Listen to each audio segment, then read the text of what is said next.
Paramashivoham Om Nithyananda Paramashivoham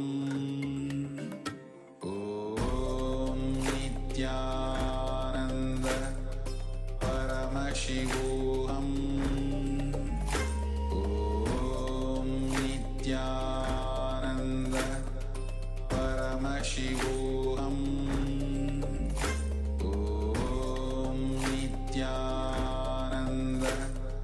Paramashivoham.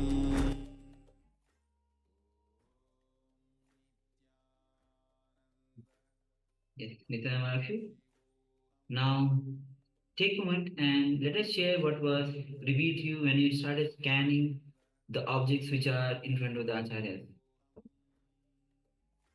From the oneness, you manifest the power of remote vision, seeing objects or anything which is far away from you.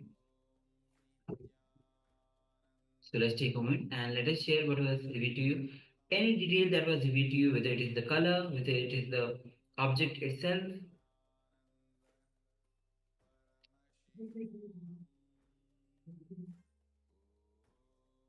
Yes, I'm requesting all participants that have their cameras switched off. Please switch on your cameras and be available in the camera frame. And take a moment to share with us what was revealed to you. What do we have in front of us? So what are the objects that we have in front of us?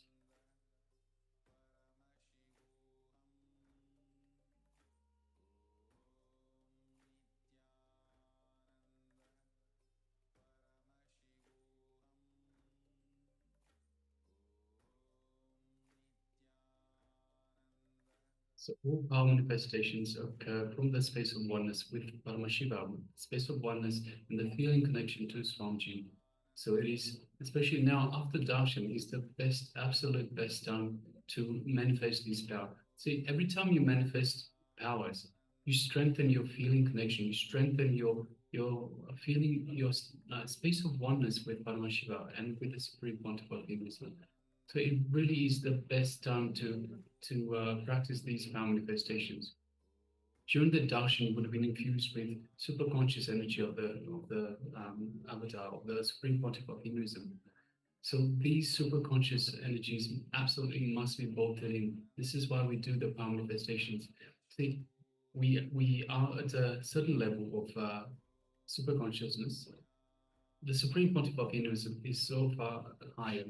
But when he takes us in the darshans, when he takes us up to his level, he brings us up to his level during this darshan experience. And by practicing the power manifestation straight after the darshan, we get to bolt these energies into our body. So our body gets bolted, gets used to these high energies through this power of power manifestations, through this practice of power manifestations. So it is very important that we do practice, especially after darshans, that we practice the power manifestations to both these high consciousness, high energies into our bodies, these higher frequencies. So please make sure you don't miss out. Make sure that you do practice these power manifestations, especially after the darshan. It's so important for our spiritual growth, for our spiritual enlightenment. So we already have two shares. One is from Maniteshwari Durga. She says a book, a statue of a deity.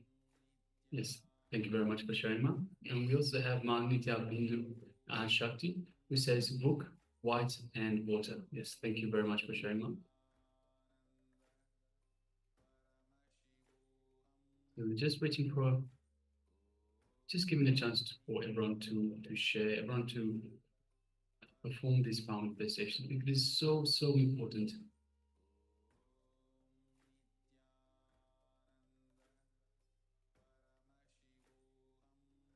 All right. So let us move to the verification stage. So we'll be sharing with you, we'll be displaying the objects that we have in front of us. Yes. The first object that I'm having in my hand is the Rudraksha bead. So as you see, it's a Rudraksha bead. Round. Yes, Maharajika says round. Yes. Yes. Thank you very, So very much. Rudraksha weight is round. Yes. Yes, very much so. The second one is we have a towel, just a yellow towel. Yes. And the next item is it's kind of a alarm to wake up. So a clicker or an alarm. And we also have what we have as a cover for, I don't know if I can show this properly, a cover for the Rudraksh. So we have one of these on top and one of these on the bottom of the Rudraksh itself. So I may show. So we have the Rudraksh and we have these like that. And this is what we wear around our necks. Yes. So yes, so this was an interesting round. So all we have Ma Shuni Durga says a book, a statue of a deity. Actually, we do have a book. Yeah. So the laptop itself we have in that, yes, and a statue of a deity. Um, just in my laptop, the screensaver itself is the Shiva. He just the screensaver is the deity of a Shiva. So yes, you're correct, ma. Yes, you have successfully seen this picture. Yes, thank you. We have also Manita Bindu Shakti who says book, white and water. So we definitely have the white. Zima Nitya Bindu Shakti. We definitely have the white. We don't have water and we don't have the book as such in front of us. So yes, thank you very much for sharing, Ma, and congratulations. You did get the white object. Yes, thank you, Ma. Yes, thank you all of you for manifesting, sharing, and taking part in this power manifestation. With this, we'll be moving on to the sessions as we are continuing. Just before we do so, so for the participants that haven't taken part in this power manifestation, I have to stress it again. I can't stress enough. It is so important that you take part in these power manifestations. You're not doing it for us. You're doing it for yourself. You are here for yourself. You are here for your enlightenment, for your superconscious breakthrough. So the best thing to do, absolutely best thing to do, straight after darshan, take part in the power manifestations. It is only for you. This is your time with Swamiji, your time with Paramashivoham. So please make sure that you do take part in these power manifestations, especially so after the darshans. Once again, Swamiji infuses us with such a high superconscious energy, such high frequencies that our body's not usually used to that. We need to bolt that into our system. We need to make sure that we can hold on, we can hold these high frequencies. And the best way to do that is through power manifestation, right after the darshan. So please make sure that you take part. If you know someone who is in the program and hasn't taken part, please tell them as well to take part, because it's so important to bolt these super conscious energies into your system. So yes, that's why again and again go on manifesting the power. All right. So with this, let's move on to the next session, which is going to be on be spontaneous. How to be spontaneous, and when you are spontaneous, you establish yourself in that superconscious state. What is called as Turiya, the fourth state. So let's come to the space of listening and let's enter into this revelation. About this absent-mindedness. It's my favorite subject. Because I suffer only with this problem with all my disciples. I can say this is one of the obvious, visible gap between a disciple and the master. Not only in the spiritual sense, I can say even a follower and a leader. Anybody can do 80% of the work. Person who is not having absent-mindedness or who is aware to do that last 20% only becomes a leader. Please understand, I am defining a leader. Leader is a person who doesn't have absent-mindedness or is able to do the next last 20%. He is the leader. That 80% running everybody can do the race. The last 20% who runs, he is the leader. So I have a story. An elderly widow and a widower had been dating for 5 years. He finally asked her to marry him. All these jokes, when I come here, I pick up from the American books. Because many jokes I tell here, the Indians can't relate. Even the last joke I said, a professor missing his house and trying to find out. This joke nobody will understand in India. Because if he misses his house, anybody in the street will tell where you are living. See, the whole street will know who are all living in that street. No, really.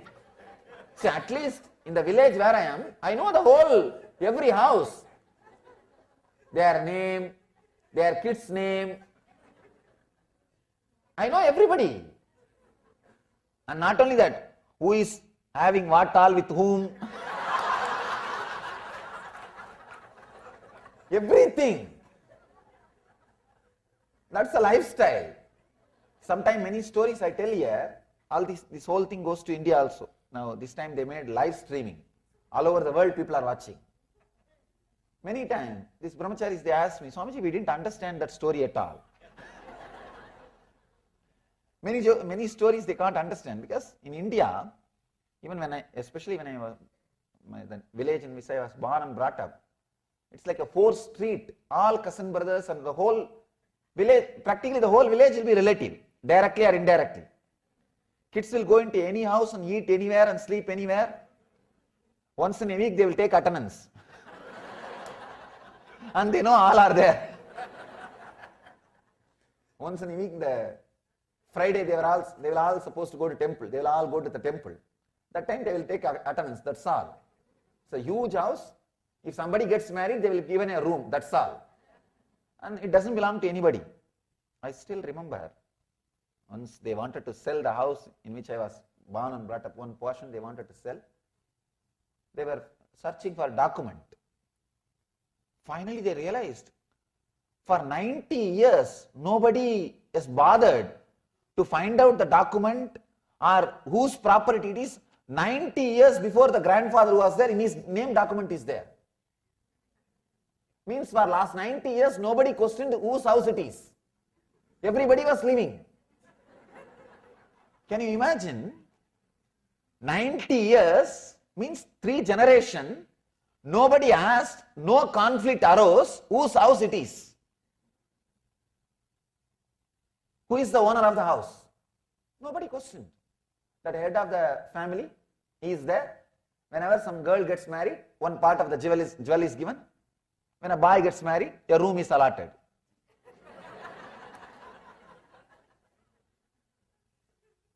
So, they can't relate for this joke.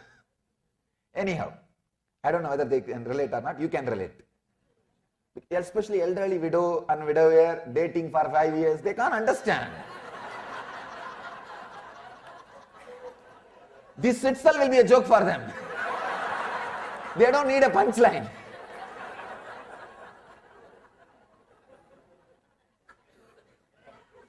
No, really, the other day, I was talking to one of our American disciples.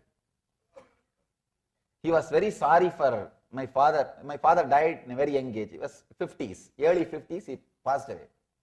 So he is very sorry. And he can't understand that my mother cannot remarry in India. They don't even think. And he is thinking, he can't understand. He is thinking, when will your mother get the next marriage? I said, oh God, forget about this, we can't even think. Forget about this idea, it's the wildest dream. But in this, he was not able to understand, he was not able to relate. Why? Your mother must be just in her 50s. Why she should not remarry? In India, of course, in the modern days, that is also less than 40 means only they think of second marriage. After 40, they don't even think. Many things. So the first line itself, they may be laughing now. He finally asked her to marry him and she immediately said yes. But the next morning, he could not remember what her answer had been.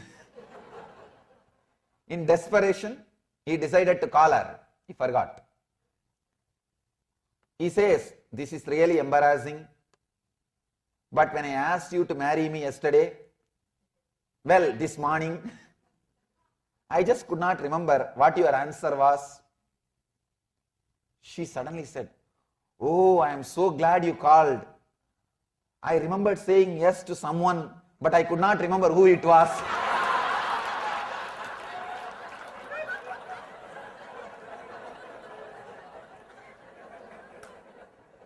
I think that would have been the ultimate marriage.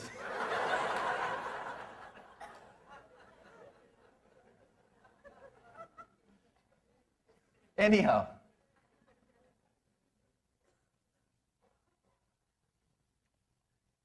different levels of absent-mindedness. When you are absent-minded, internally, you are caught in addictions, not only addiction to the alcohol or drugs or smoking, not only that kind of addictions. Many addictions, even shouting, freaking out.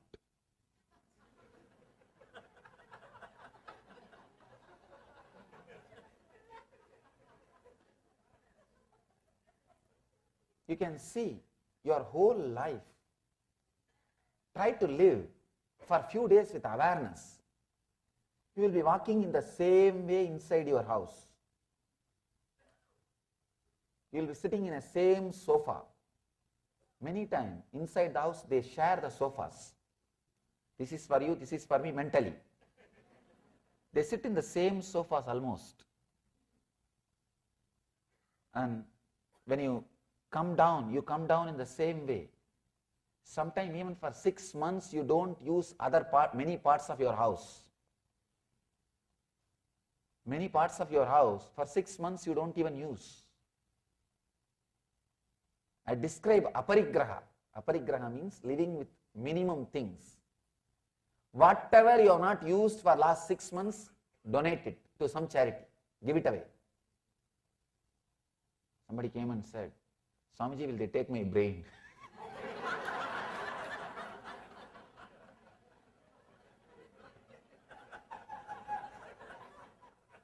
I said, that won't be useful for them.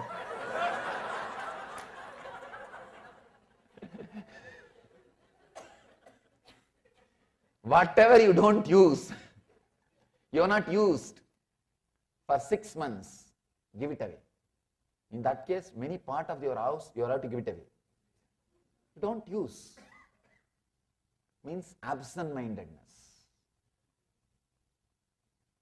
Forget about parts of your house, even parts of your body. No, really. You don't feel you are alive inside your body completely. It's all lying there because you cannot disconnect it. Because it is all already connected, it is coming with you wherever you are going. Otherwise, you yourself are not aware. Many times, you are not aware of your hands. You are not aware of your legs. It is there. Because it is there, it is there. You are breathing. You are not aware. Your digestion. People come and ask me many times about diet. I tell them, you are eating, you are digesting, you are asking about me about your diet. What is going on? I can't understand the concept of asking about your diet to somebody. When I tell them, they say, what is this, Swamiji? That is the way. You only have to suggest about diet. Means what? You are not even aware of your digestion. Be aware for next 10 days when you eat particular things. Be aware how you feel in the stomach, how you feel with the whole process of digestion, cleaning. You can very clearly decide which one makes you feel comfortable, with which you are happy, which one makes you feel relaxed. That's all. You say, no, how can this be so simple? Alright, it is that simple, that's all. Many times, I feel there's a big gap between me and the others. Now, when I say these things, people say, no. It is this, Swamiji. That is the way. You only have to suggest about diet. Means what? You are not even aware of your digestion. Be aware for next 10 days when you eat particular things. Be aware how you feel in the stomach, how you feel with the whole process of digestion, cleaning. You can very clearly decide which one makes you feel comfortable, with which you are happy, which one makes you feel relaxed. That's all. You say, no, how can this be so simple? Alright, it is that simple, that's all. Many times, I feel there's a big gap between me and the others. Now, when I say these things, people say, no, he doesn't know much. How can this be so simple? Just eat and you are digesting after all. Somebody else is digesting for you. Unfortunately, it's not happening. We don't have machines which will do that for you. Of course, now we have machines for dialysis which will do your kidneys work. We have many other machines. I don't think still we have a machine for your digestion. You are digesting. Just be aware of digestion system. Suddenly your body will tell right quantity, right quality, everything. That is why Patanjali never speaks about a particular diet. He only gives you simple suggestions and leaves it. He says, you be aware. Don't be absent-minded. Bring more awareness to your stomach. Bring more awareness to your diet. Bring more awareness to what is happening inside. The moment you dump, you are disconnected. You forget all about your stomach and food till the next meal. One person came and told me, Swamiji, I can't practice yoga. Can you suggest something else? I said, why? He said, there should be 3 hours gap between 2 meals. They say to do yoga, there should be 3 hours gap after meal. Said,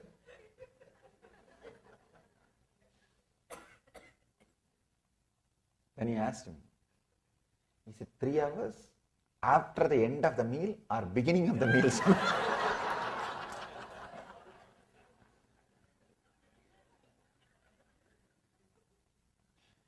We became so insensitive, disconnected. I want you to remember this only one word. Nidra means disconnected. There are so many definitions of Nidra. This one definition, carry this one definition. Internalize, internalize, internalize. Till you come back tomorrow. Just internalize this one idea. Let this one idea ring inside you. See the sutras, there are 199 sutras. Earlier, the devotees were requesting, please Swamiji, if you talk on 5-6 sutras on one day, we can complete the whole thing in this tour. I said no. I don't want to finish talking just for the sake of talking. At least the batch which is sitting in front of me should experiment with this. That is why I took up only one subject per day. Today is Nidra.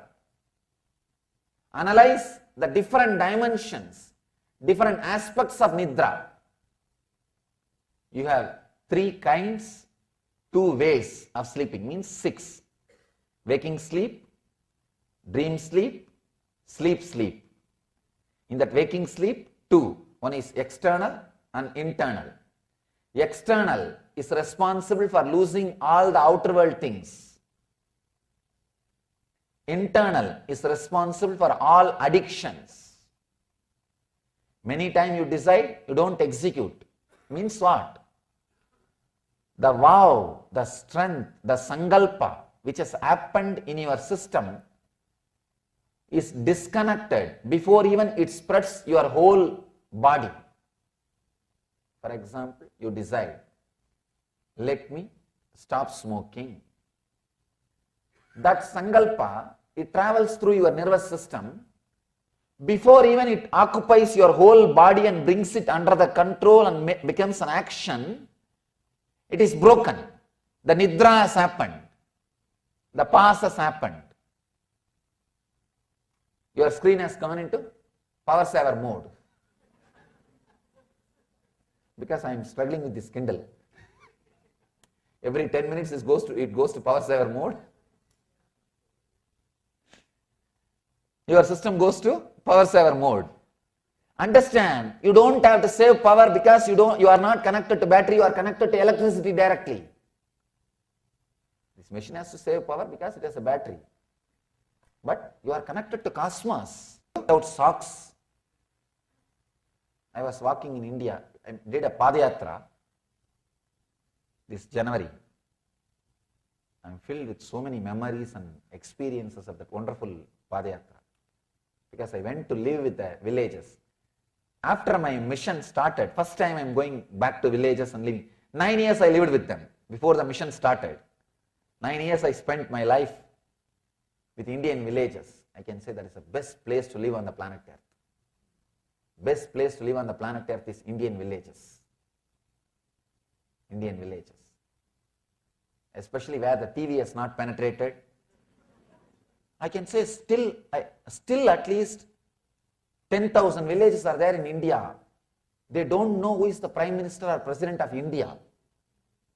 I am not talking about America or other country. They don't know who is the Prime Minister or President of India. And not once police has entered that village. Not once anybody from that village has gone to any court. They don't have any connection with law enforcement department and government of the country. Not a single one would have even heard about the word tax. Forget about paying. They wouldn't have even heard about the word tax. I can say at least 10,000 villages are there still in India. Totally 4,60,000 villages are there in India. At least 10,000 are there. They are there. Living the Dharma. The Swami of that village takes care of the whole smooth flow of everything. They live. And I went back to live with them. Somebody from the different tradition came. I was walking without shoes. How can an enlightened man walk without socks directly touching the ground? I said, what do you mean?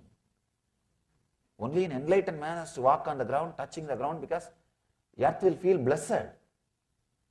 He says, no. Earth will suck the energy. Whenever I walk, I feel depleted. I said, foolish idea. Stop believing these ideas. One important thing. If you start believing some idea strongly, you will start experiencing it. First stop believing the idea that you will be drained of energy.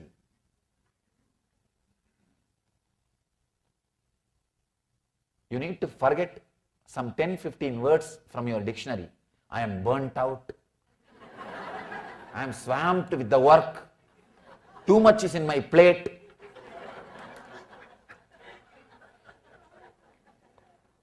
All these foolish words. I am so happy my brahmacharis don't know all these words. Really. All these words create that experience. When you start believing, you start creating that experience. I can say these are some of the poisons put inside your system. Slow poison put inside your system. I told him, understand, you are suffering and you will continue to suffer if you carry these words like earth will suck my energy, this will suck my energy, that will take away my energy. That's one group which teaches. Keep your eyes always closed whenever not needed. Open it only when you need. Otherwise the biomagnetic power will go away through your eyes. Oh God.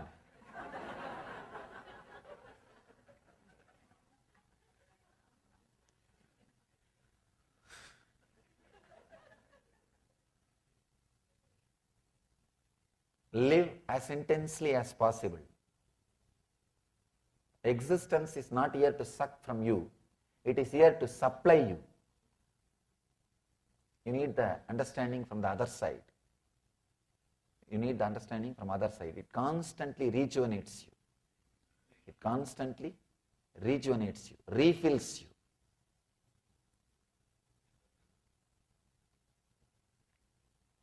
The disconnection which happens inside is responsible for addiction, dullness, and unable to keep the intensity in your life. When a vow happens inside you, before even it penetrates your whole system and takes over your system, the pause has happened. The break has happened. You have gone to pause mode. Don't pass life. Don't pass your life. Remember, whenever the pause is happening, and try to be more aware. That's enough. Just be a little more intelligent. That's what I am saying, nothing else. The essence of whole thing is just be a little more intelligent. That's all. I am reminding the same idea every day in a different angle. Patanjali is also saying the same thing in a deeper and deeper ways. First he expressed about right knowledge. With right knowledge, nothing much needs to be changed. You don't have to work so much on the right knowledge. That is not a problem at all practically. Then wrong knowledge. You need to work little on it. Correct the direction. Vikalpa, imagination. Not only you need to correct the direction, very content has to be changed. With the wrong knowledge, it's only wrong direction. With imagination, the very vehicle which you are sitting is wrong. With wrong knowledge, you only need a navigation. With imagination, the very vehicle on which you are sitting is wrong. I have a story about imagination.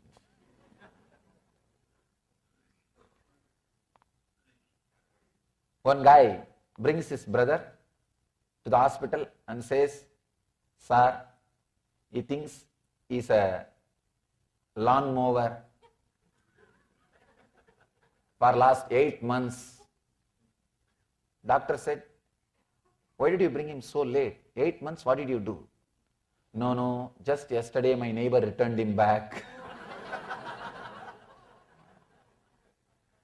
With imagination, very content needs to be changed, not just direction. With wrong knowledge, only the direction needs to be changed. With imagination, very content needs to be changed. The subtler than that, next level, sleep, very road needs to be changed. The very road needs to be changed. That's a nidra. Subtler and subtler modifications of the mind on which you need to work. The second level nidra, dream sleep. Please understand, the dream sleep. The dream, you can see, you completely have the confused identities. It is not chronologically clear. Sometime you will feel you are going to your school with your wife. Of course, in some countries it happens. Means the mixed identity. You will experience some incidents which happened in the 50 years age and 20 years age, you will confuse it and you will see that in dream. Means in the dream sleep, even in the dream you miss the continuity. Even in the dream you miss the continuity. There is one great tradition, spiritual tradition in India, worked only on dreams. Just on dreams. One tradition of Vedanta. They are called Aghoris. They work only on dreams. They master dreams. Even Tibetan Buddhism. One branch of Tibetan Buddhism work on dreams. They work on dreams. They master dreams. They call it dream creation. There is a village belongs to Agori Sampradaya in Madhya Pradesh. The Agori Swamis live there. Of course, householders also live, but they all believe in the Agori tradition. Agori means compassionate, soft. Gora means wild, violent. Agori means compassionate, soft. We have a wrong understanding about Agoris. We think Agori means violent, wild. No. Gori means wild. Agori means soft, compassionate. They work on dreams. They have a tradition. If they see a dream that as if they disrespected somebody or abused somebody, in the daytime they will go to that person's house and ask for forgiveness. Please forgive me. We do the opposite way. The daytime we abuse, in the dream we may ask forgiveness. That also we may. With them, even if they disrespect somebody in the dream, they go and apologize that person. They believe the dream is an extension of waking state. If you are not daydreaming or falling asleep during your waking hours, your sleep, your dream also will be continuous. You see, if you are able to maintain that continuous flow during the waking state with your awareness, in the dream state also you will be able to maintain that continuity. They use that dream state to solve all their problems, to find out the mysteries of the planet Earth and the universe. This great mathematician Ramanujan from South India, he had mastery over dream. Any problem, he will just contemplate in the night and go to fall asleep. In the dream he will have solution. Next day morning he will just repeat the solution. He doesn't know the way how he settled. He says, I don't know the method, but I know the result. That's why somebody started suspecting that he may be stealing the answers from others. If somebody asks, how do you know the answer?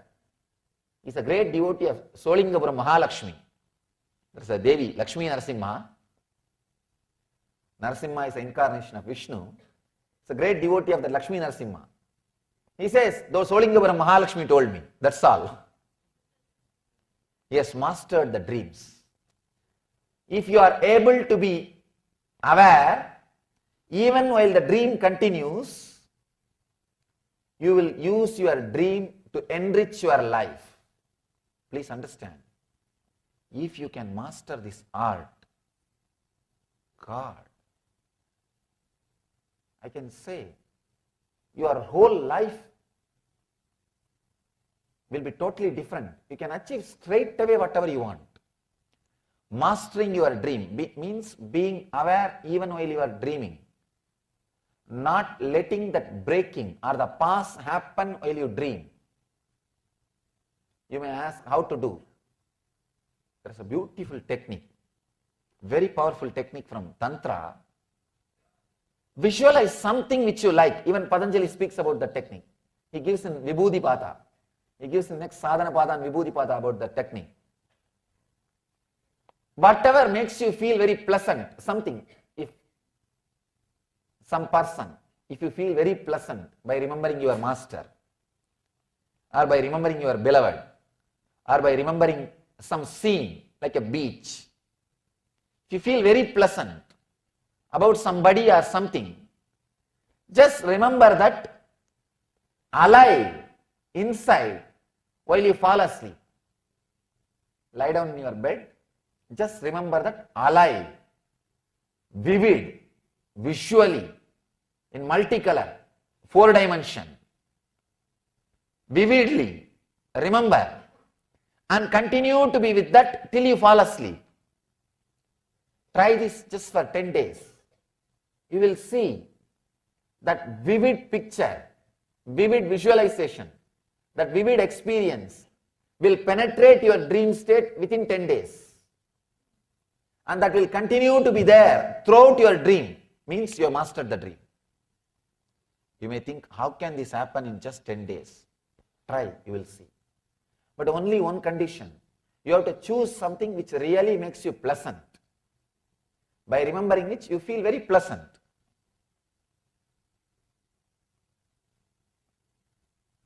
You will continue. You will not have that dream sleep. If you have this, if you master this, you will not have dream sleep. Please understand. Patanjali is talking about many mystical dimensions.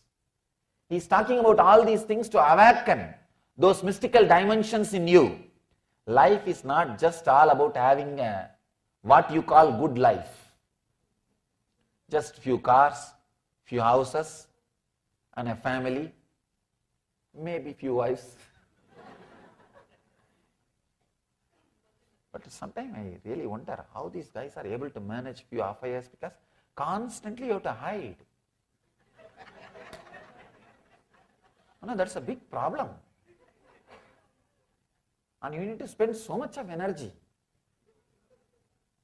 Really, the other day I was discussing with one of our disciples in Houston. That guy was telling, Swamiji, it's a big headache. Maintaining is a very big job. You need to constantly keep in touch. And anyhow, that is not all about good life. I asked him, we were discussing, he was talking about one subject, in particular field, in this country especially, the Indians are very good, it seems. I was talking about the medical profession and few things. I asked, how come? How it is happening?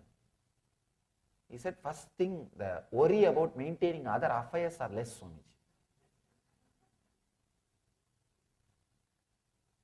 When you start maintaining, it's a big responsibility. Anyhow, it's like a big load, I can say mental load. Patanjali gives all these methods and techniques to awaken the higher energies inside you. He is not talking, he is not interested just to stop your that good life. What you call it, good life? No. What you say, that family, house and money and health? No, he says no, that is not all about life. There are so many other things which you can experience if you can have human body. It's like, you see, what is good life, you go to Hawaii and you know all the most frequented places. You stay there for a few days and you see only those few places and come back. That may be equated as a good life. But seeing every place, experiencing everything is what I call complete life. Yogic life. That is what here Patanjali wants you to live. You come here and what you call that, the definition. See, whenever you go to a new place, the tourist guide is there. The tourist guide will say few places which they got sponsor, that's all.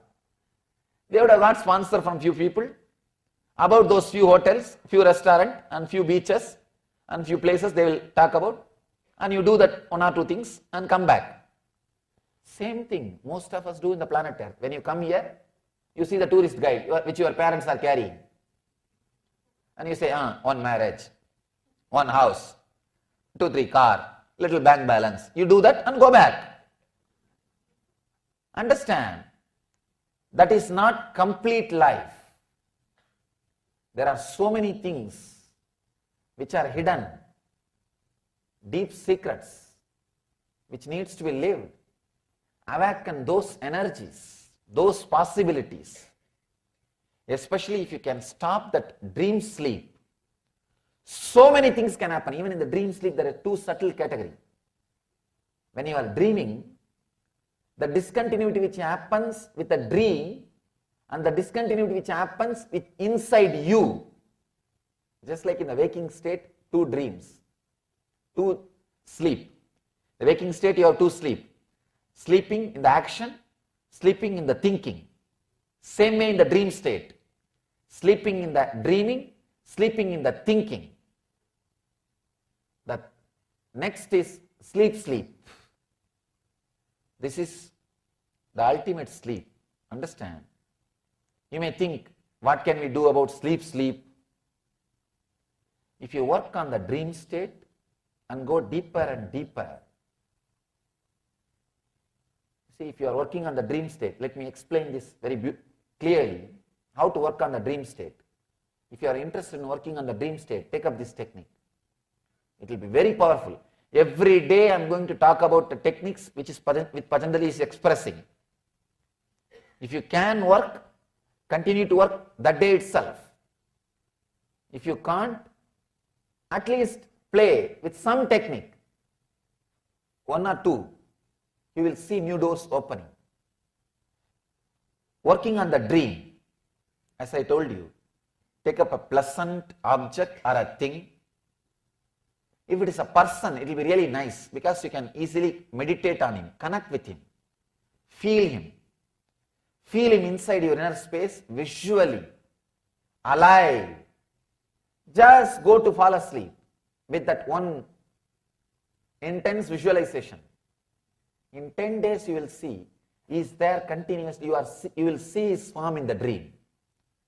Clearly, in multicolor. Means you have mastered, you have created a continuity in the dream. Now you have mastered how to avoid dream sleep. If you continue the same thing, maybe after 3 months, in the deep sleep, you will have his presence, energy, but not the form. When you wake up, you know you have been with Master throughout, but you did not remember his form, that color, dreads, hair, you did not remember all that. But you know for sure you are with him. You have been with him whole night. Please understand, this is what is real Shivaratri. This is what is real Shivaratri. Krishna says in Gita, yogi is a person who does not sleep when everybody sleeps. This is what he means. You are awake throughout. Your consciousness is awake throughout.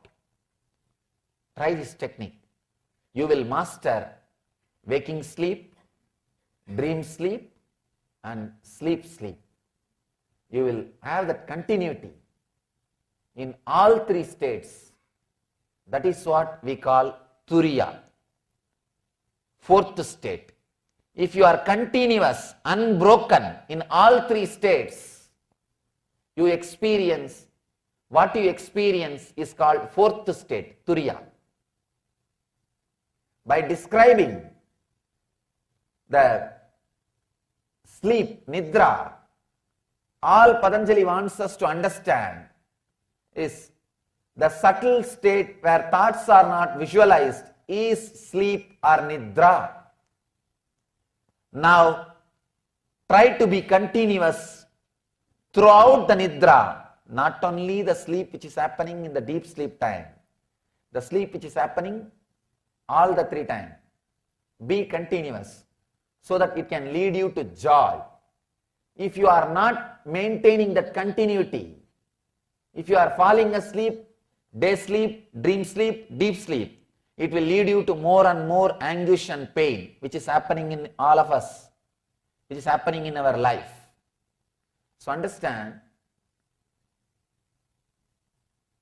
try to maintain. Try to create the continuity.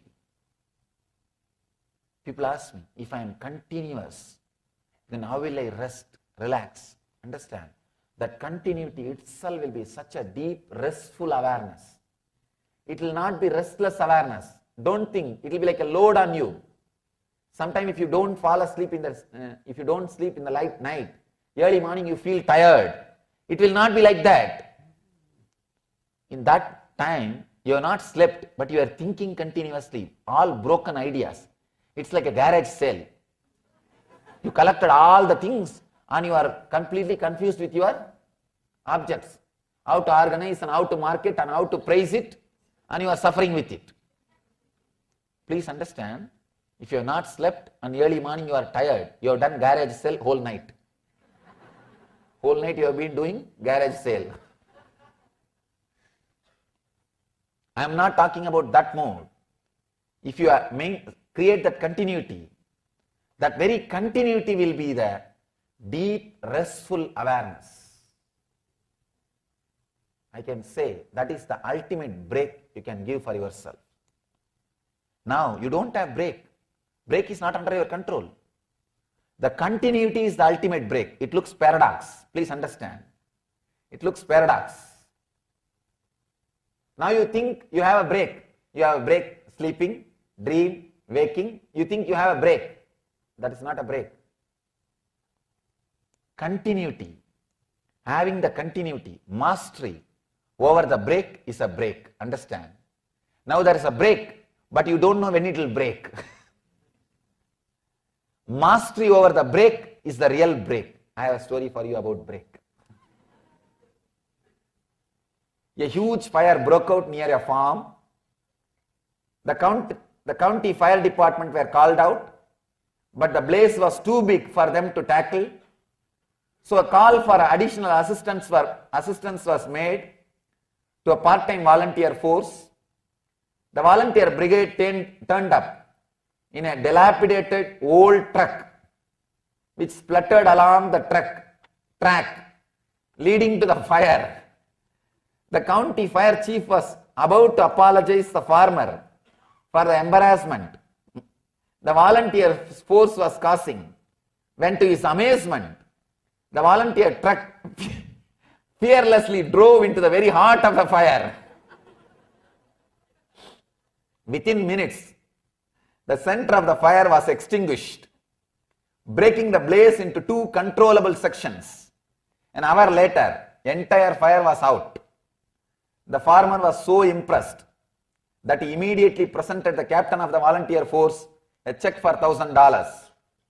The local newspaper man asked the captain what he was going to spend it on. The guy says, "I am going to get the brakes on the damn truck fixed."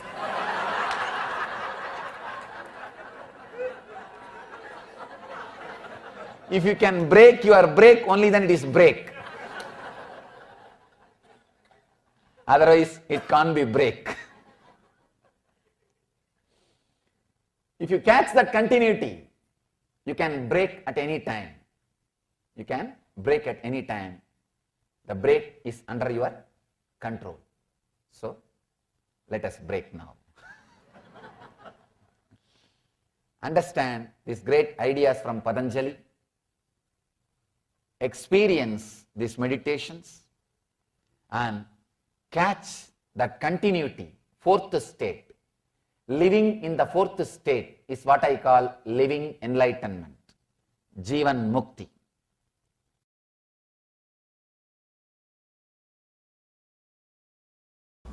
Now I am going to present few great truths about the collective consciousness, which may surprise you, or you might have heard of this truth. Whatever it may be, whether it is new or old for you, try to analyze as much as possible. Try to analyze till your logic feels tired, till your logic falls.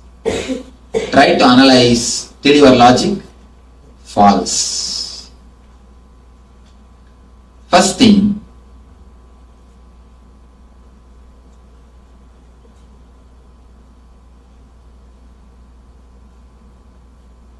all your minds are not individual, separate pieces of the universe. It is all one and the same. All your minds are interlinked. Not only interlinked, directly affects each other. That is what we call collective consciousness. It straight away affects each other. Your thoughts are just as infectious as your cold.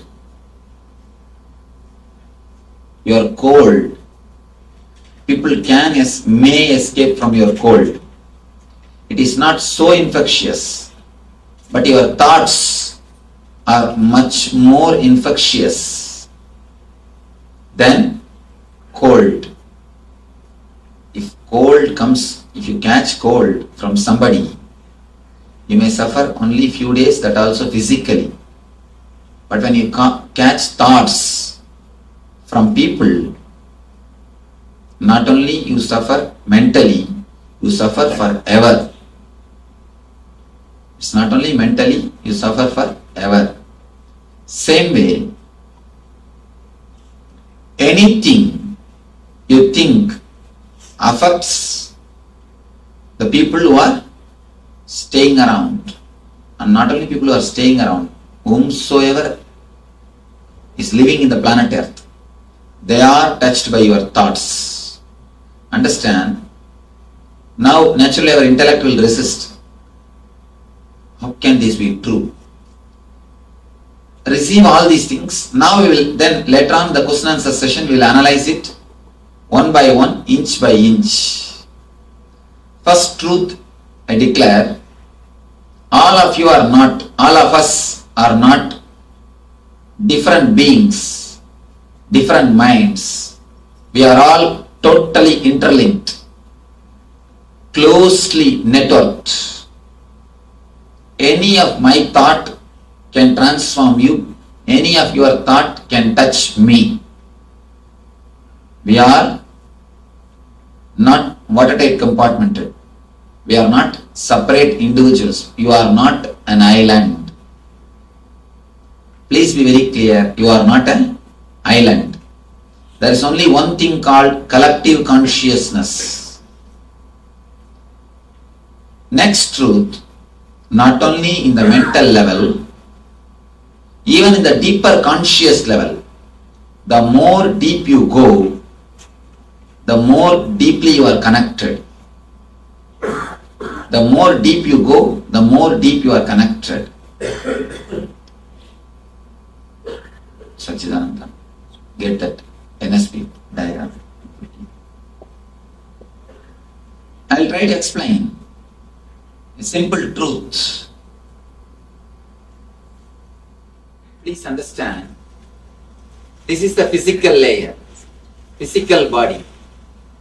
This is the pranic body, the second level, third level, fourth level, fifth, sixth, seventh. You have the 7 layers of bodies. In the physical layer, for example, the physical level, you are here. I am here. And God is here.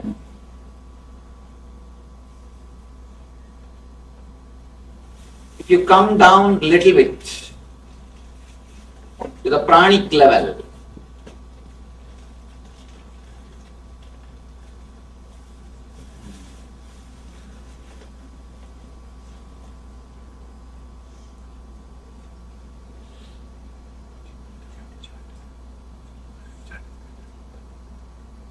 you see, in the physical level, the distance is too much. In the pranic level, if you come down to little subtle level, pranic level, the distance between you and me is reduced. Here the distance is too much. Here it is reduced. And if you come down little more, the mental level, again the distance is little less. If you come down little deeper and deeper, the distance between you, me, God. When you come down, when you go little deeper and deeper, the more deeper you go, the distance is less.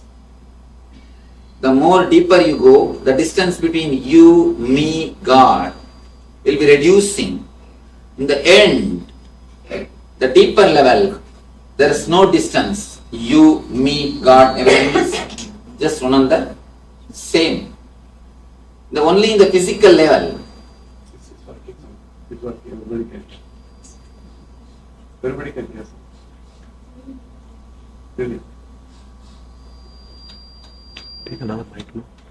Take the other mic. Take the other mic. Put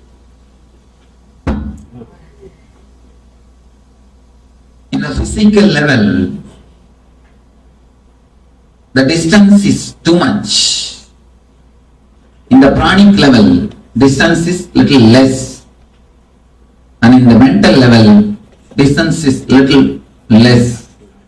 It is getting reduced. The more deeper you go, the more sensitive you grow, the distance is reducing. The distance is getting lesser and lesser. In the end, nirvanic body, you, me, God, all the three are one and the same. There is no distance. The physical level,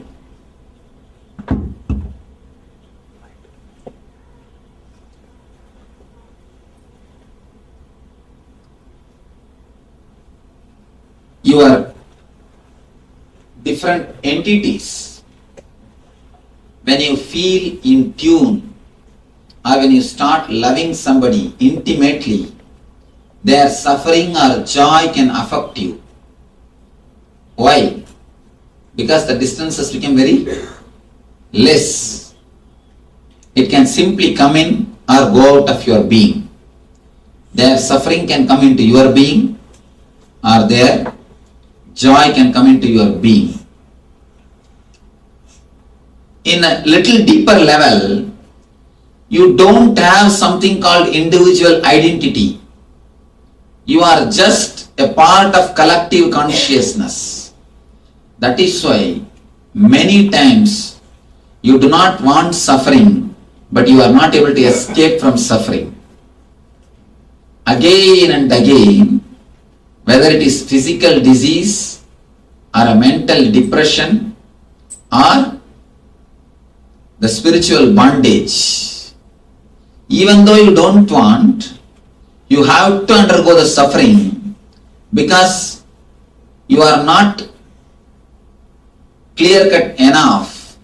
You are not aware that you are part of the collective consciousness. The moment you become aware, you don't have an individual identity. You are part of collective consciousness. You don't have a separate ego except your identities, your intellectual understanding. In existence, there is no such thing called your separate individual entity exists. When you realize that, you just go beyond sufferings, depression, and diseases. Understand this one thing. As long as you have the concept, you are individual.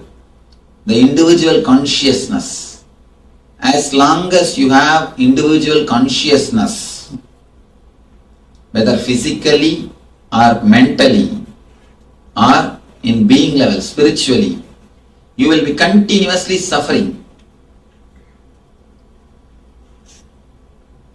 Why do you think continuously you are resisting the nature? Whatever nature offers, you resist. There is a beautiful saying, man as a rule is a fool when it is hot asking for cool, when it is cool asking for hot, always asking what is not. Always asking what is not. When it is cool, you resist. You think you are different from the existence. I have seen sannyasis, enlightened masters, living in Himalayas with just this normal cloth in the cold, in the snow. And I myself lived years. Never body was disturbed. Never body was disturbed. Because I never had the thought that I am different from the nature. Only when you start thinking you are different from the atmosphere or the existence or the air which is there near you, you start resisting it. A very simple thing. Just now you can practice. If you are feeling cold, just relax and observe, witness in which area you are feeling cold. In that area, don't resist the atmosphere. Don't resist the air. Don't resist the temperature. Don't resist the existence. In that area, just say to yourself, I am not going to resist the nature. I am not going to resist the existence. Let me relax. Just consciously decide and relax. In few minutes, the idea of cold will disappear. It may look, immediately what we do is, we put the next extreme question. Can we do this in the time of snow and can we survive? Because our mind always goes to extremes. You can, if you can do it totally. And you don't have that much of totality. We don't have that much of clarity.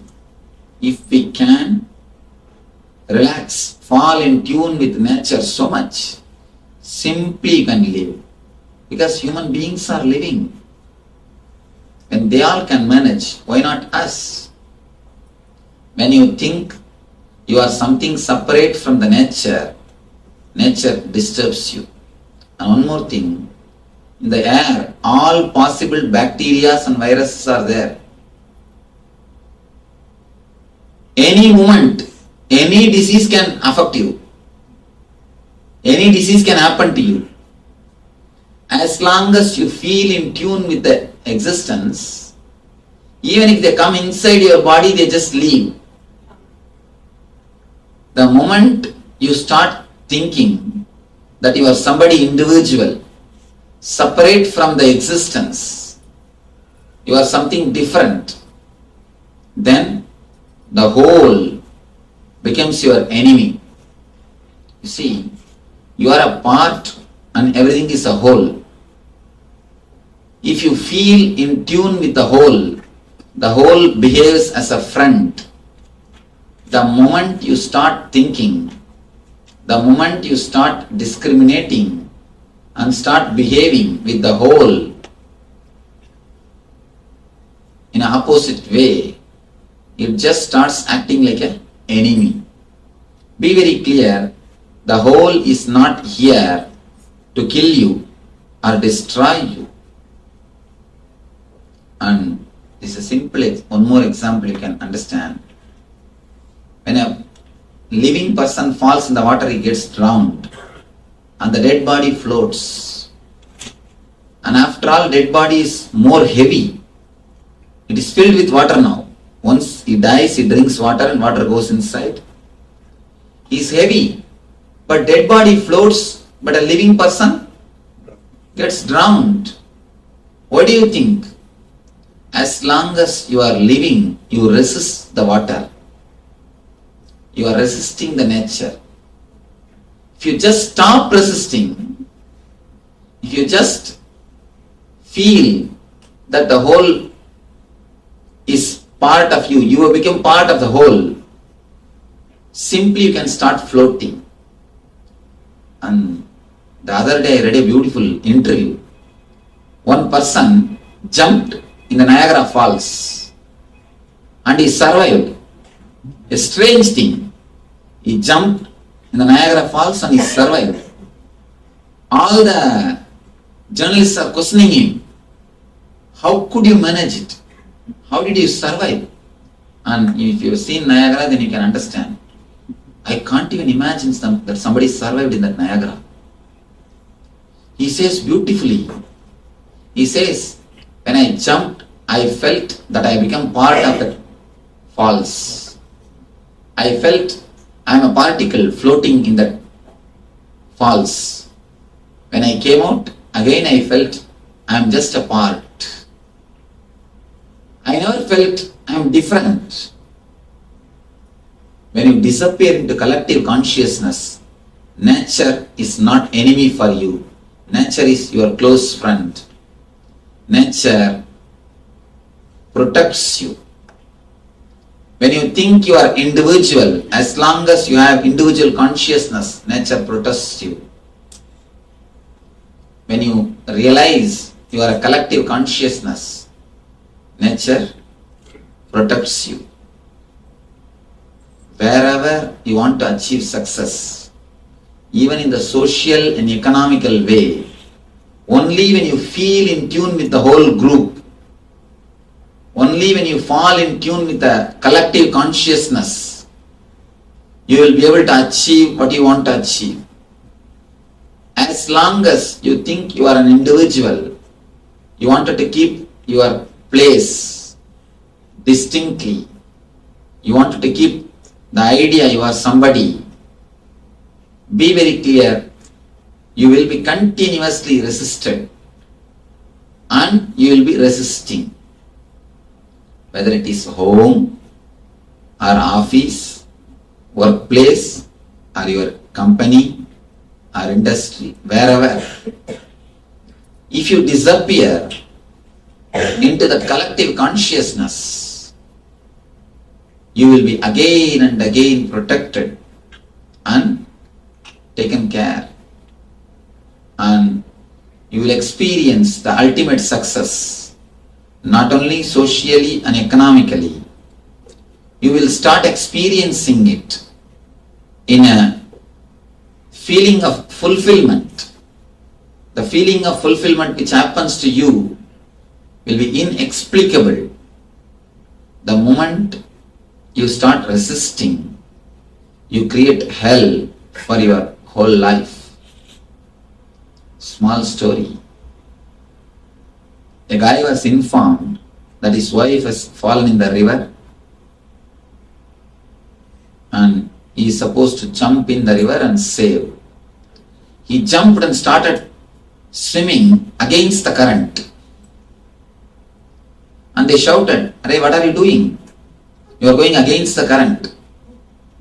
He said, "You don't know, my wife, even if she falls in the river, she will float only against the current." She resists everything so much. I don't think she can go with the current even with the river. As long as you resist the current, whether it is your workplace or house or office or a company or wherever it is, as long as you don't disappear into the collective consciousness, you will be continuously creating hell for you and for others. Even in the physical level, if you think you are somebody separate, be very clear, you will be inviting diseases. And one more thing, the mental level, if you think you are separate, again and again, you will be creating seeds of violence. Seeds of violence is created when you feel you are individual. With collective consciousness, you unify. With individual consciousness, you dissect or cut things into pieces. Logic always breaks. Intuition always unites. With the collective consciousness, of course, in the soul level, if you are feeling you are an individual, there is no possibility of any spiritual growth. Any spiritual growth. Spiritually, you can't even put your first step. First thing, in the physical level, you are not an individual. Your body and the body of the sun is straight away connected. Any small change in the body of the sun can change your body. Any small change in your body can change the body of the moon. Even though logically you are not able to relate, it is truth. And the next thing, in mental level, you are not alone, you are not an island. Any thought which is put on somebody else's head comes and touches you, and any thought which is created in your mind goes and touches the other person. It's like a ripple created in a lake. If you are going to create a strong wave, you will be inspiring and impressing others by your thought. If you are not so solid to create a strong wave, be very clear, others' waves are going to impress you. Either you live as a leader or you will be a follower. There is no in between. You always think, I will not be a leader, I can't do that much, but I don't have to be a follower. I'll just maintain my own stand, which is simply impractical. There is no such thing as my own stand exists. Either you lead or you follow, that's all. The mental level also, again and again, if you think you are an individual, you will be resisted. And the moment you understand you are part of the collective consciousness, not only you will not be resisted, you will be welcomed and received. Third thing, in the ultimate way, the spiritual level, the moment you understand, you are deeply connected, totally connected, intensely connected to the whole group, to the whole universe. Not only you start experiencing the bliss, you start living, opening many dimensions of your being. Now you are stressed out, disturbed continuously because you have to think too much just with one mind. You have to enjoy so much just with one body. If you disappear into this collective consciousness, you will have so many dimensions, so many possibilities, and the amount of ecstasy you can't imagine. Understand, with this one body itself, if you can make so much of joy, if you can enjoy so much, what will happen if you have two bodies? You can put one in the AC, another one in the heater and enjoy both. If you have three bodies, you can put all the three bodies, depute all the three bodies in three countries and enjoy the three different culture. And if you have four, you can naturally enjoy little more. Just understand, if you have so many bodies, how much of joy and bliss you will have. Same thing you will experience when you understand you are part of collective consciousness.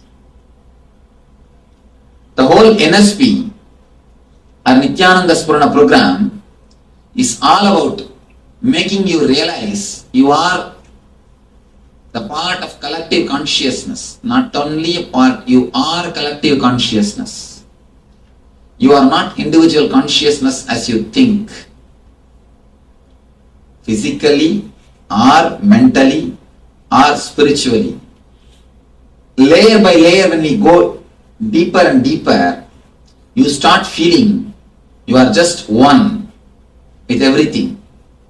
That is why automatically the diseases disappear. You start feeling the well-being in mental layer, pranic layer, physical layer, etheric layer, and in all the deeper layers. When you really experience that you are boundaryless consciousness, I have seen when we end the program, the meditation camp, people go into such a deep ecstasy, they forget their name, their social status, their education, their qualification, their wealth, their religion, all what they think they are. They forget everything and respect everybody. They fall at others' feet. Even I have seen the daughter-in-law, father-in-law falling at the feet of daughter-in-law. That never happens in India. At least in Indian culture it is too much.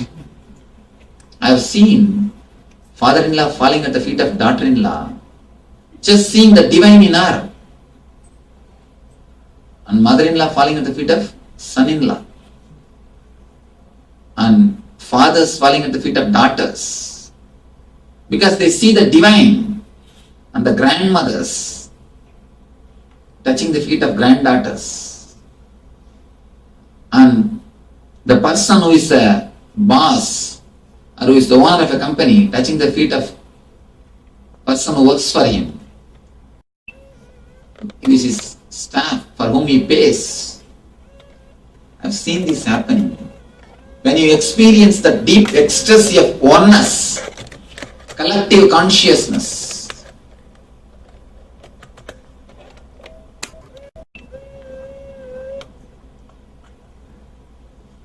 when you experience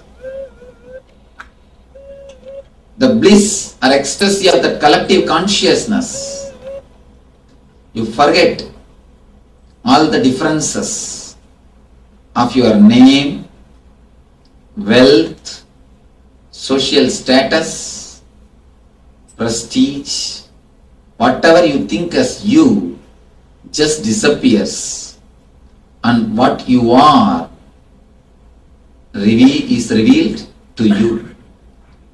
I've seen people bowing, touching the feet of their worst enemies in that ecstasy. They forget, they are raised, they experience such a deep level of consciousness, such an intense level of energy, such a collective consciousness, such a bliss. Literally, ego disappears and they enter into the state of collective consciousness. And without even knowing, they just go around in that ecstasy. And whomsoever is there, they see God in everyone.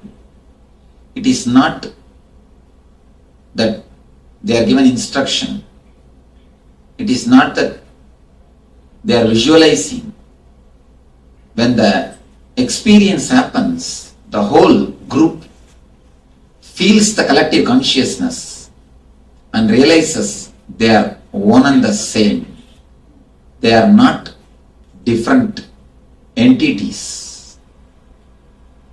Only when you experience the collective consciousness, you can say, you can realize, you can experience what I mean by the word bliss, eternal bliss, Nithyananda.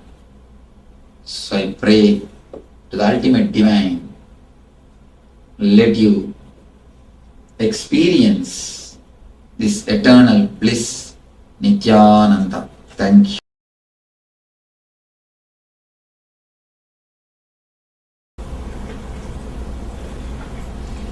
According to science, vacuum is absence of matter, but according to you, vacuum as energy, matter is manifestation of energy.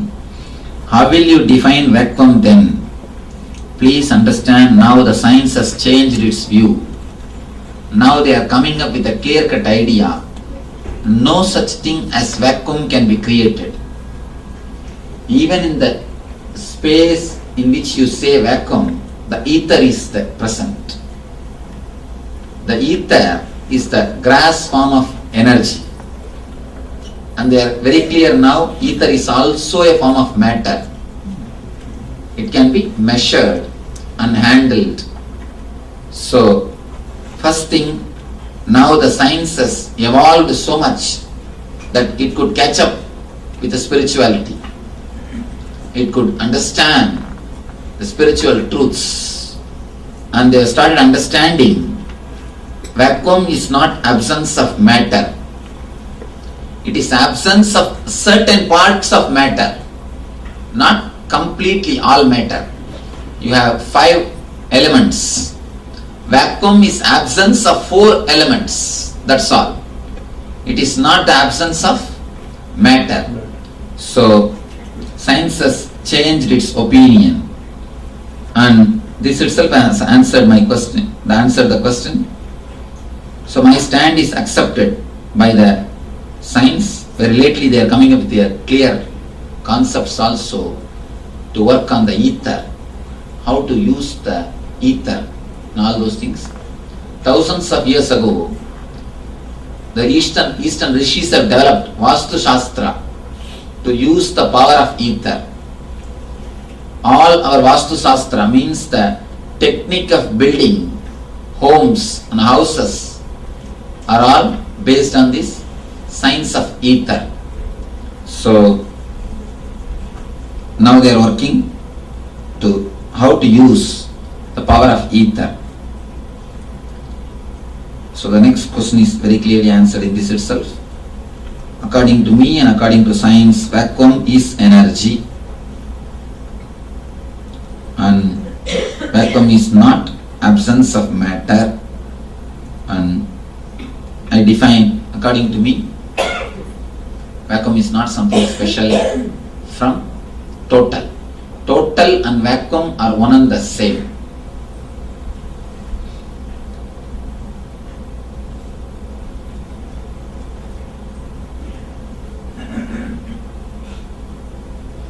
If non-living things like rocks have intelligence, is there any difference in the intelligence between human beings, animals and non-living things? Please explain. One difference. Human being has got the conscious choice. He can decide whether to live with that intelligence or not. The animals and non-living things don't have that choice. They are intelligent by nature. With human beings, you have a choice to be a fool. That's the only difference. Nature, by nature, intelligent. Human beings have got a choice. You can be intelligent or you can be a fool. Except this choice, except this difference, there is no other difference. Nature is intelligent by nature always. Human beings are intelligent by mistake. Sometimes, unfortunately, they act intelligently without knowing. Except that there is no other difference.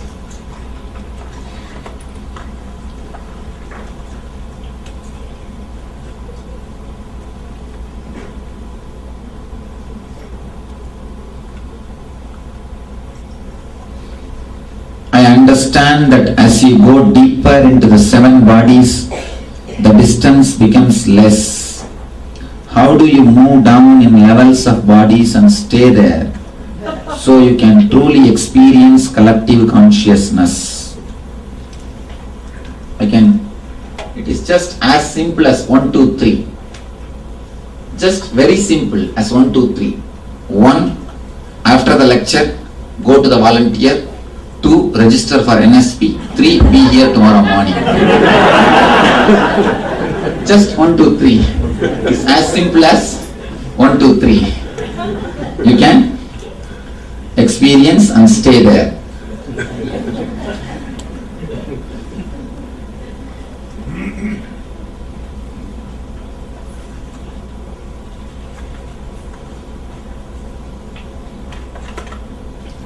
It is said that an individual has control over their mind. Does that mean an outside mind can still influence an individual's mind and thought process? How do we control it so as to prevent anger or depression? This refers to the first truth that you stated. Thank you. Nice question. It is said that an individual has control over their mind.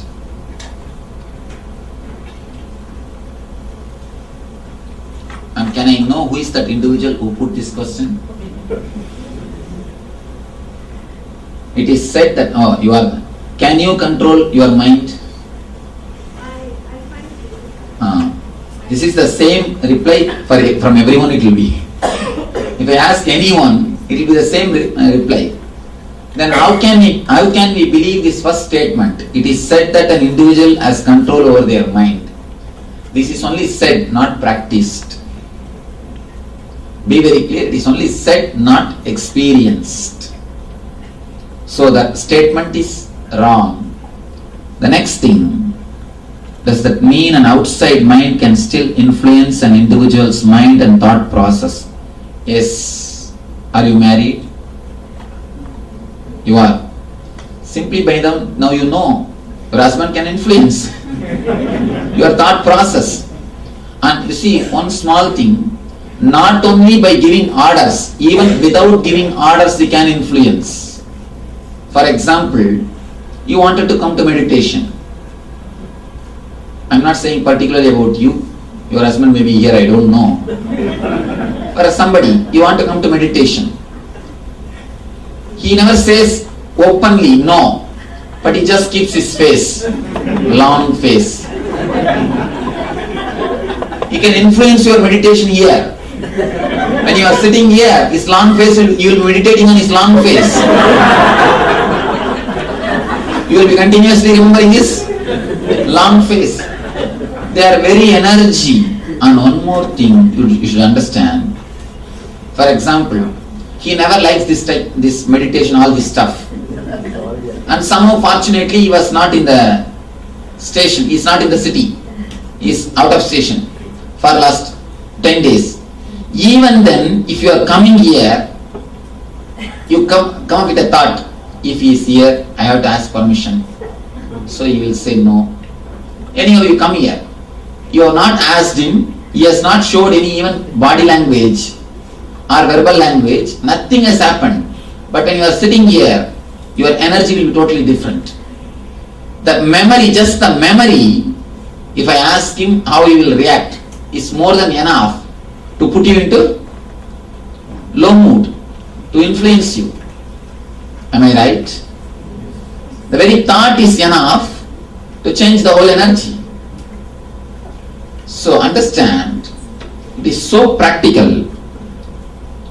Others can influence your mind without even expressing their thoughts, without even expressing their body language.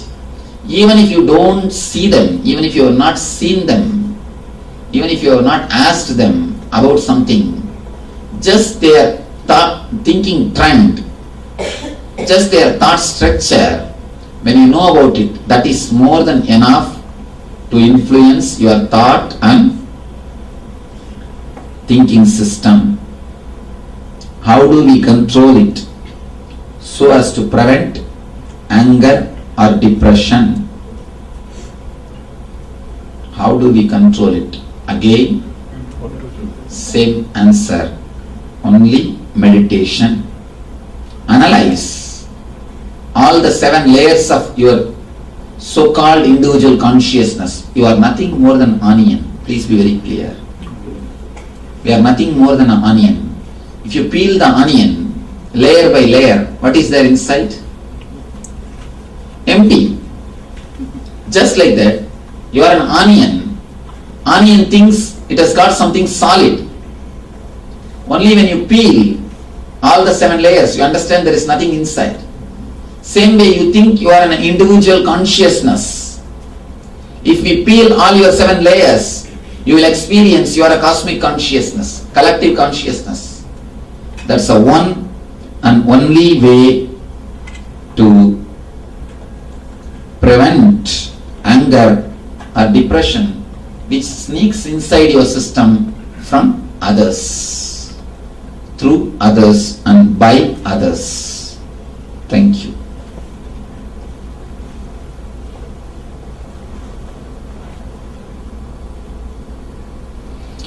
Why do we have to suffer?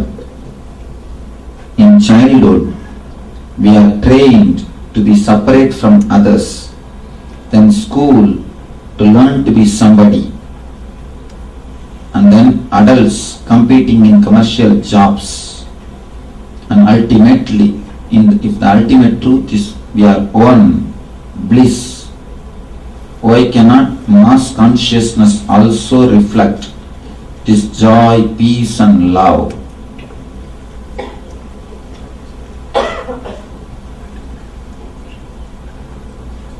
It's a beautiful question. I'll answer step by step. Why do we have to suffer? In childhood, we are trained to be separate from others. Then school to learn to be somebody. Then learn adults competing in commercial jobs. If the infinite truth is we are one bliss, why cannot mass consciousness also reflect this joy, peace and love? This question has got so much of potential meaning. The people who created the education system which we are practicing now are not enlightened people. That is the first problem. The education system created by enlightened people, the rishis, Gurukulam structure, is totally outdated. It is not anymore alive. Let me say a few things about the Rishi culture or Gurukulam education system. The education system designed by enlightened masters. In that system, any child who takes birth in that country belongs to the university. He belongs to the master. Parents have no right over kids. The moment they give birth, he or she will be handed over to the Guru, and Guru takes care of him. There are just few rules I'll explain. They are not allowed to wear clothes till they are 7. You do not know, you laugh. It means till 7 they are not even given an idea that they are some individual bodies. They are allowed to relate with existence, ether, straight away with their whole body. They are allowed to relate with flowers. They are allowed to relate with forest. They are allowed to relate with trees. They are allowed to relate with earth. Till the age of 7, they are not even given an idea that they are somebody, they are some body, as you asked in the question. They are some body. And the next thing, they are not taught to suppress the left. They are not given the idea whether they are male or female till the age of 7. They are not given the idea whether they are male or female. They are not given the idea that they are somebody. They are not given the idea that they have to suppress some part of their body. They are allowed to live with this whole body. If you can just apply these 3 things with your kids, don't separate their upper body and lower body with cloth. Means don't put anything in the hip. Give something like which covers the whole body. Next, don't give them continuously idea that they are somebody. Of course, it will be very difficult for you because you have to send them to school and lot of things. Only with that atmosphere it is possible. The Rishi culture, they are not given any idea. At the age of 7, they are given a meditation technique. Even if they collect the idea that they are somebody, they can dilute it. They can again and again flush that idea away. They can flood it. They are given a meditation technique again and again to tune themselves to the collective consciousness. That is what we call Gayatri. From 7 to 14 they practice that Gayatri, through which they will be continuously relating to the collective consciousness. By 14 they will have the glimpse of the collective consciousness, means the conscious experience of enlightenment, Satori, the blueprint of enlightenment. And after 14, based on their Satori, after having Satori means the first experience of enlightenment, they will be given a deeper level techniques to continue in their path. By 21, they will become enlightened. And I tell you honestly, there was a time when more than 70% of the people were enlightened. That is what we call Satya Yuga. There was a time in the Rishi's culture when more than 70% of the people were enlightened. Other 30 were minus, below 7. They were working towards it. Either they are already enlightened or they are working towards it. Our social structure, the social structure created by enlightened masters is either already enlightened or working towards enlightenment. That's all. There is no other category. Whole society is only two categories. One is achieved, another one is traveling. That's all. Enlightened and seekers. Of course, unfortunately, we lost that education system. That is why I have to conduct NSP every week all over the world. And it is not so easy to conduct this program. People who attend, they say, Swamiji, 2 days, except few hours of rest, you will not have much rest. And people don't feel tired. That's different, because they feel so much of energy through meditation. They come and tell me, Swamiji, how is it possible? 2 days we have spent without sleeping. And I tell them, for you at least it's only one weekend. For me, every weekend. For last 2 years, there was not a single weekend in which I was not having some program, some ASP or NSP in some part of the world. If you see our website and see my program, throughout the year, till 2006 beginning, throughout this year till 2006 beginning, not even single weekend is free. Somewhere or other, we are having ASP and NSP. You can see the complete program. And apart from that, even in weekdays, in India we do this program as 4 days program, 4 days course. Continuously I am doing the programs, ASPs and NSPs, everywhere, because the Gurukulam system is lost. Now we are trying to revive the Gurukulam system. Already we got few kids of our devotees and started the Gurukulam in India ashram. Soon we are expecting to revive the Rishi culture without disturbing their collective conscious experience or enlightenment.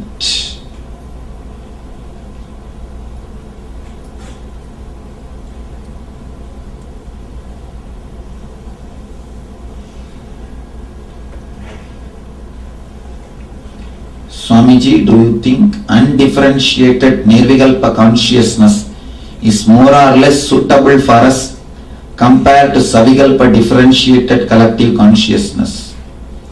First thing you should understand, may I request the person who put this question to stand? Yes, thank you. Have you experienced either Savikalpa or Nirvikalpa? Yeah. Yeah. I think then you should sit here.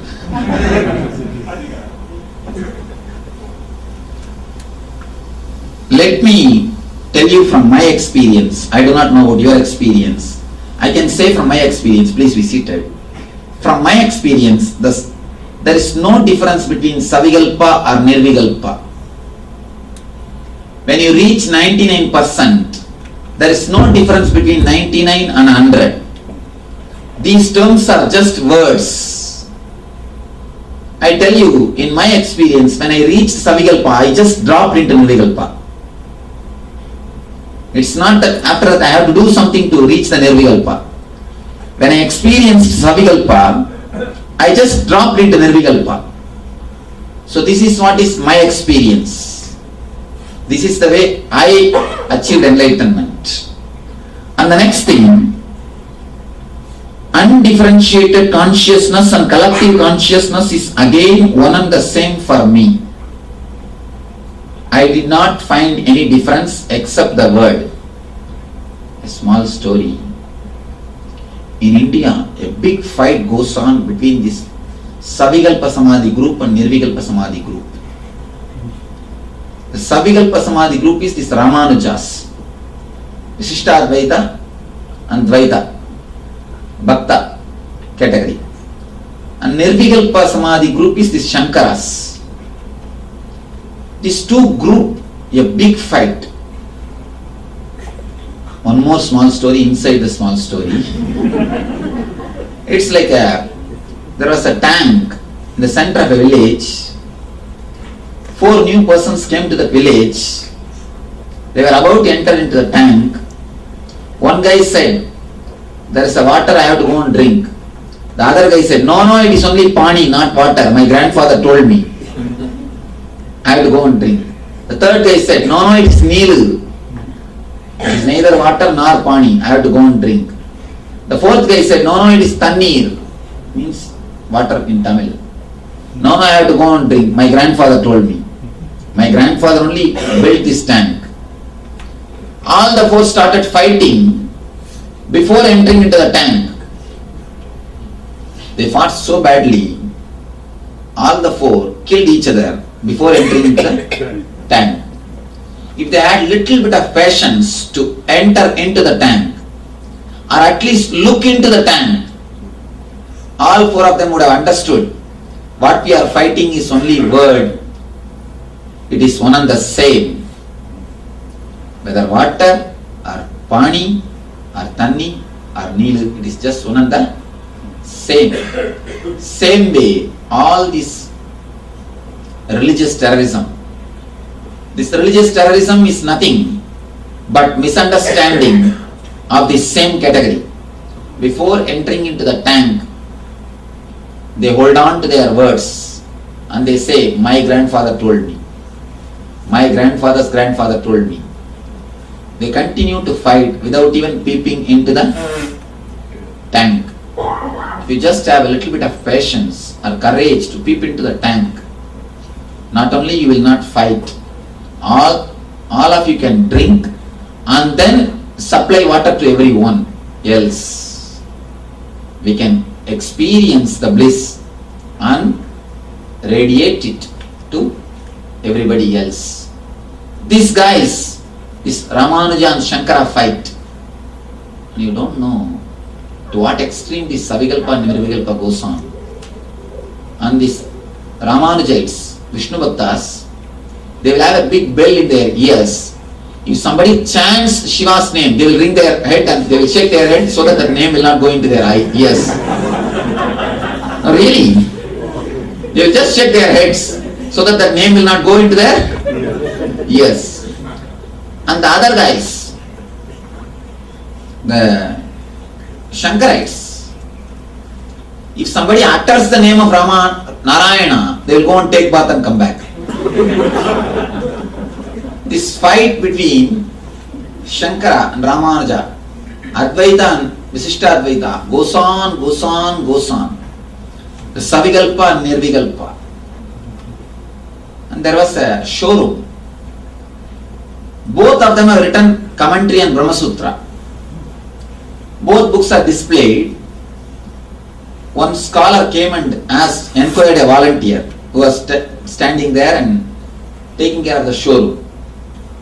What is the difference? That both titles are given: Shankara, Brahma Sutra Sankara Bhashya, Brahma Sutra Ramanuja Bhashya. The scholar came and enquired, what is the difference between these two? Volunteer said, 45 rupees.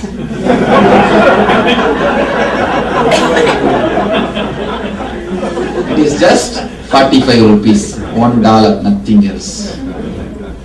I tell you, all they fight, at least I can say last 1000 years this fight is going on. Whether Savikalpa Samadhi or Nirvikalpa Samadhi. Last 1000 years. The whole fight is solved by the simple one answer, 45 rupees. Understand, this is what is my experience. When I fell into Savikalpa Samadhi, I simply dropped into Nirvikalpa Samadhi. So, still now I am not able to figure any difference between Savikalpa and Nirvikalpa. According to your experience, I don't know. Only that you should tell. How do you live in truth when it is so hard for others and us, so hard for others and us plus us to hear it? And even now, when I said, this is what is my experience, I don't know about your experience, there is every possibility that you can get hurt. But the truth is, truth. Even though it is so hard for others and us to hear, we have no other way but to live with the truth.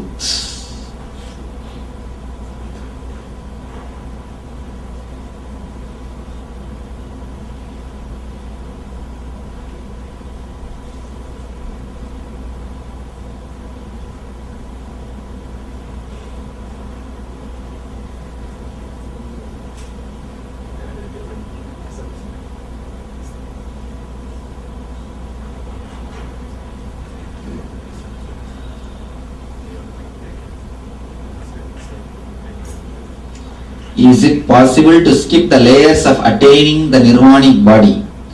You had mentioned sudden enlightenment. I am confused with this. Please be very clear. The sudden enlightenment also happens only by penetrating all the 7 layers. There is no shortcut. There is no skipping the layers. You can't skip the layer because you have it. So, you can't skip the layers of attaining the nirvanic body because it is truth. Only even if you attain sudden enlightenment, you will be penetrating all the 7 layers within a second. It is possible. But you have to penetrate all the 7. So, you can't skip any one layer. If you can skip, I would have done that. I would have already abridged.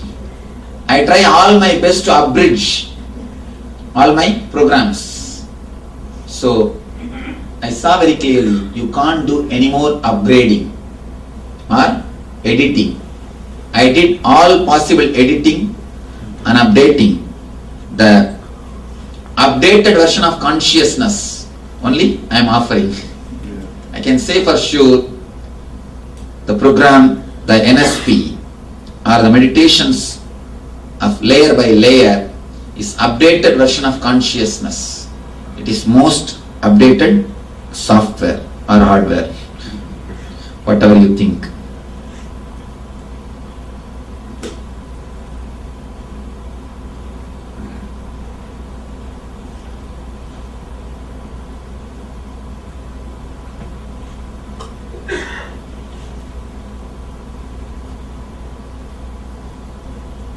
There are a lot of personal questions.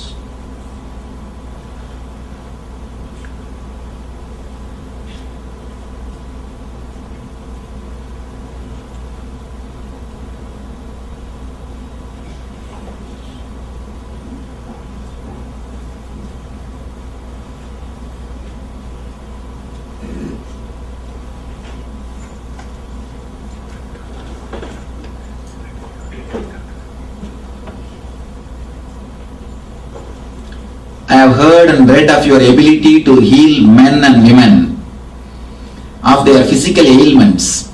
However, can you heal minds that are corrupted in the material world? Is it possible to get rid of the mind's imperfections so one can search for God with a pure mind? First you should understand, actually I don't heal, just my presence heals. When a sun rises, lotus blooms by itself. It's not that sun needs to go and open the petals of the lotus. Just like that, in the presence of a master, simply healing happens. Healing is not done, but it happens. I can heal your body because your body is straight away in my presence. Same way, if you open your mind, that also can be healed. In this NSP, all we do is opening your mind only. You are asked to write for yourself about your guilt, desires, pain and pleasures. You are not going to show to anybody. You are going to write to yourself only. People ask me, why are you asking us to write all these things one by one, Swamiji? You are not going to show to me. You are just opening in my presence. You write to yourself. You are not going to show to me or to anybody else. People ask me, you are asking me to write by myself. After all, I know everything. Why should I write? I tell them, you know, but now by writing, I am making you open in my presence so that it can be healed. It's like you have a wound in your thigh. If you cover it with a gold sheet and a silk cloth, it will just be there. It will never get healed. If you open it, at least the sun rays can heal it. The sun can heal it. So we are opening all the wounds and the energy just heals. The whole NSP is about opening up of your layers by layers. All your emotions, guilt, desires, pain and pleasure, everything. When we open up, you are healed and you experience God. Not only you search for God, you experience God with a pure mind. Pure mind is God itself, not something separate.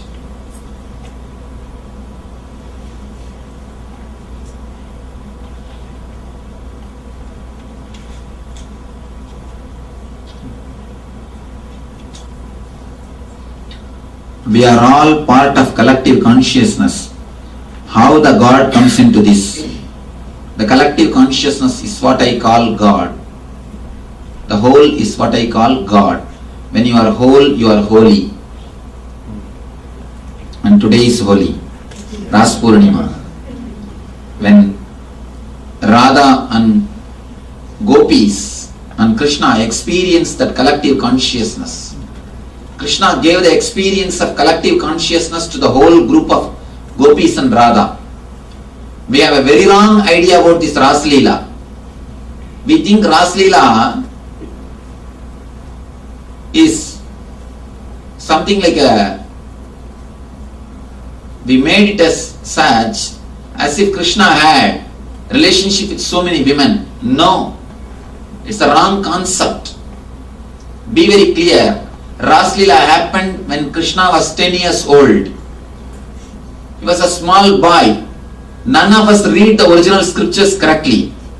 We just pick up and support what we want. See, we just wanted to support all our qualities. So we just want some support from some scripture or some master, so that we can do all our things behind his back. So we just start blaming Krishna. What happened actually is he gave the collective consciousness experience to the whole group of Gopis and Radha. The whole group of Gopikas, they had the experience of collective consciousness. The collective consciousness is what I call God. God is not created. if we become one, then who created us? God has not created us. If we become one, then who created us? If you attended yesterday this course, you can understand. Or, if possible, listen that DVD. Chaos is order and order is chaos. Nobody has created you. Nobody is creation. Nobody is creator. Nobody is created. There is only one thing, creation. Creation itself has created itself by its own intelligence. Creation, created, creator, all the three are one and the same. To understand more, please listen to the discourse of chaos is order and order is chaos. I pray and bless you all. Let you all have this eternal bliss, Nithyananda. Thank you.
I bless you all.